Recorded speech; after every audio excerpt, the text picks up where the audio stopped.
Hello and welcome to the Convergent video series for the week of December 21st. Top three things we're going to cover on the video this week. First, the market was up on continued stimulus hopes.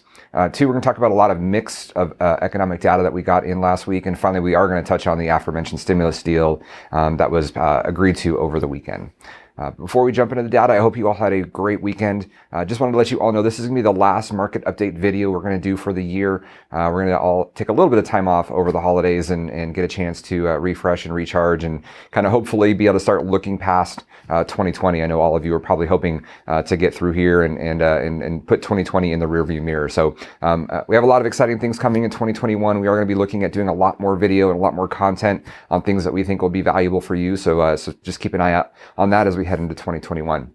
We will keep doing the blog, though, over the next couple of weeks just to keep you up to date and informed on what we're seeing in the markets and how we might think it impacts you. So just continue to keep a lookout for that. So let's jump into the data. First, as I mentioned, the market was up last week. A little bit volatile throughout the week, especially at the end of the week, but mostly up on stimulus rumors. So I finished the week about 1.3% up, but did have a little bit of a hiccup at the very end of the week as, still some of these lockdowns around COVID are still impacting things. And also we got some late rumors in the week on a different strain of the virus in Europe. And so we do think that's impacting things, including causing some volatility this week. Onto the economic data, kind of a wide-ranging bit of data throughout the week. First, we'll talk about employment data. We did see a pretty large increase in new claims for unemployment. So between regular state claims and the pandemic claims, we had over 1.3 million of new claims for unemployment. And then we look at total unemployment was back above 20 million again. And we predicted there'd be a large rise in this last week as this report is on a 2-week delay from the new claims. And we've been seeing an increase in new claims. So still a lot of troubling troubling employment data out there. Onto some other economic data we're keeping an eye on. We did see a rise in manufacturing data that was higher than expected. And so you can see that we are getting some nice upticks since the drop in the bottom in March, but still it's below the pre-pandemic level. So while it's nice to see this rise, there's still a lot more to go to get the economy fully moving back to where it was.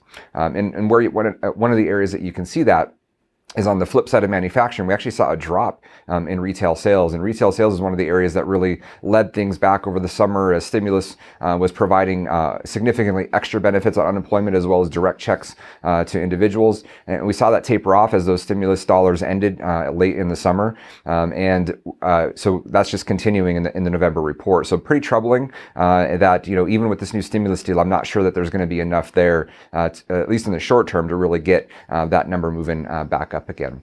Finally, we're going to touch on housing, which is still one of the bright spots in this economic recovery since March.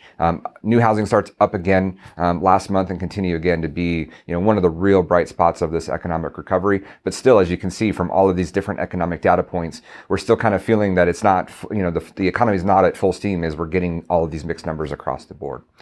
So finally, I'm going to touch on stimulus. So we did have a stimulus deal that was finally agreed to after 5 months of waiting and negotiations and back and forth. We finally did get some level of a deal passed. So some of the main provisions that we're hearing so far are that we are going to see direct checks to individuals, $600 per individual with incomes below $75,000 in 2019. And that gets phased out as you get up to close to $100,000 of income. We're also going to see extensions of some of the unemployment programs. So we're going to see $300 extra per week of unemployment benefits. It's going to extend out for at least the next 11 weeks. And we are going to see some additional PPP funds for small businesses, as well as some of the extensions on the rental moratoriums and other provisions to hopefully stave off some of the challenges we're seeing related to these COVID shutdowns. So still a lot more to come. We're still just getting the details on this. And so over the next couple of weeks through the blog, we'll continue to update you on what we're seeing and what we think the impacts of this might be. So, bottom line for the week, last week was positive on, kind of stimulus expectations and some of the vaccine news that was positive as the rollout continued on that. But we are seeing some volatility starting this week out with, more concerns about this new strain on the virus. And so while we still believe there's lots of tailwinds that could drive the market and economy forward in the first half of next year, it doesn't mean it won't come without volatility. And so we're going to keep a very close eye on everything related to what we're seeing around the virus and how that might impact the economy. And we'll obviously keep you updated through our blogs and videos and meetings. So with that, if you do have any individual questions, please feel free to reach out. Otherwise, we hope you have a great holiday. I know it's going to be different again, just like Thanksgiving was for many of you, but we hope you have a great holiday season and a happy new year, and we'll look forward to seeing you on the videos coming again in 2021.